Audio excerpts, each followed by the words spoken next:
और number 1 export की बात करें तो गुजरात में, नंबर 1 की बात जहाँ पे भी आए तो गुजरात आगे चलता है।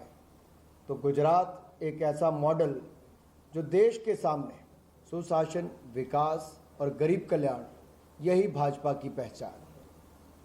और इस बार भी भारतीय जनता पार्टी ने, माननीय राष्ट्रीय अध्यक्ष ने संकल्प पत्र जारी करते हुए जो कहा, बेटियों के लिए केजी से पीजी तक की शिक्षा मुफ्त में होगी, मेधावी छात्राओं के लिए स्कूटी मुफ्त में मिलेगी, तो हमारी बुजुर्ग महिलाओं के लिए 60 साल से ज़्यादा वाली के लिए बस में मुफ्त सेवा मिलेगी, और भाई और बहनों, रसोई गैस का सिलेंडर, शौचालय, पक्का मकान, ये तो नरेंद्र मोदी जी की सरकार ने गुजरात ही नहीं बल्कि पूरे देश भर में देने का काम किया है।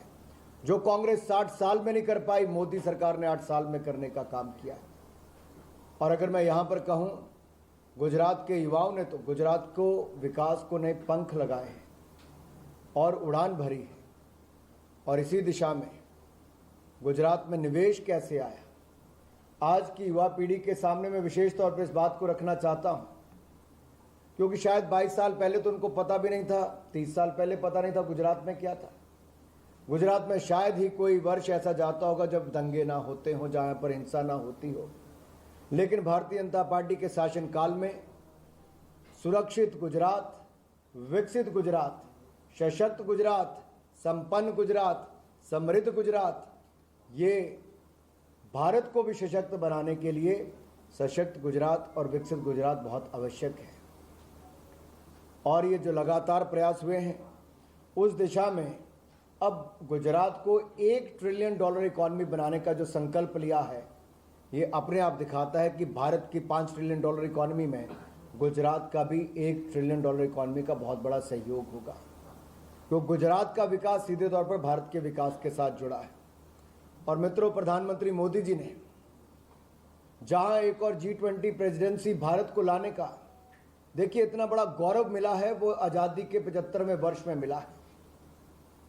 ये अपने आप में बहुत बड़ी एक अचीवमेंट भारत की है। और अगले 1 वर्ष में जो हमें देखने को मिलेगा, दुनिया भर के विकसित देश यहाँ पर आएंगे, उनके प्रतिनिधि भी आएंगे। और जैसे 1 वर्ल्ड 1 फैमिली और 1 फ्यूचर की हम बात करते हैं, ये अपने आप में ही दिखाता है वसुधैव कुटुंबकम के बात जब करते हैं तो विश्व को साथ में ले जाने की बात करते हैं। और गुजराती चाहे गुजरात में हो या विश्व भर में हो, अपना योगदान हर तरफ दिया है। और खेल एक ऐसा क्षेत्र है जहां पर गुजरात आज से कुछ वर्ष पहले शायद कहीं नहीं था, लेकिन मोदी जी ने खेल महाकुंभ से शुरुआत की, उसके बाद भूपेंद्र भाई ने उसको आगे बढ़ाया। इस साल गुजरात ने देखा कि जो पिछले कई वर्षों से नेशनल गेम्स नहीं हो पाई, मात्र 3 महीने के समय में 36वीं नेशनल गेम रिकॉर्ड समय में और रिकॉर्ड गेम्स करवाने का काम किया। तो गुजरात ने किया, गुजरात की क्षमता है। नारायणपुरा में 600 करोड़ रुपए की लागत से जो स्टेडियम बन रहा है, मल्टी स्पोर्ट्स कॉम्प्लेक्स, वो अपने आप में भविष्य में बड़ी खेलों का आयोजन करेगा। दुनिया का सबसे बड़ा क्रिकेट स्टेडियम गुजरात के अहमदाबाद में बना है।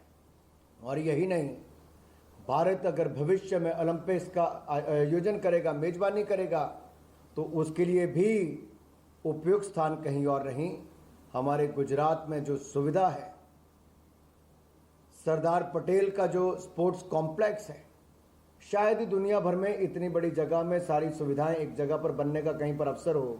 गुजरात उस दिशा में काम कर रहा है। जब कोई बड़ी सोच की बात आती है, बड़े काम करने की बात आती है, तो गुजरात का नाम सबसे पहले आता है।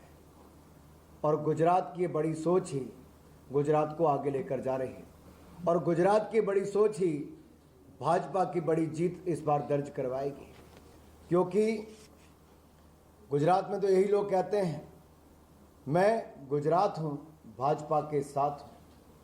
ये 27 साल का रिश्ता, ये अटूट बंधन, ये अपने आप में दिखाता है कि गुजरातियों ने मन बना है कि फिर एक बार कमल खिलाएंगे, भारतीय जनता पार्टी की सरकार बनाएंगे। और ना केवल दुनिया की सबसे बड़ी जो स्टैच्यू है सरदार पटेल जी का एकता नगर केवड़िया में, उसी तर्ज पर अब द्वारका में भी दुनिया की भगवान कृष्ण की सबसे बड़ी प्रतिमा अगर कहीं बनेगी तो द्वारका में बनेगी।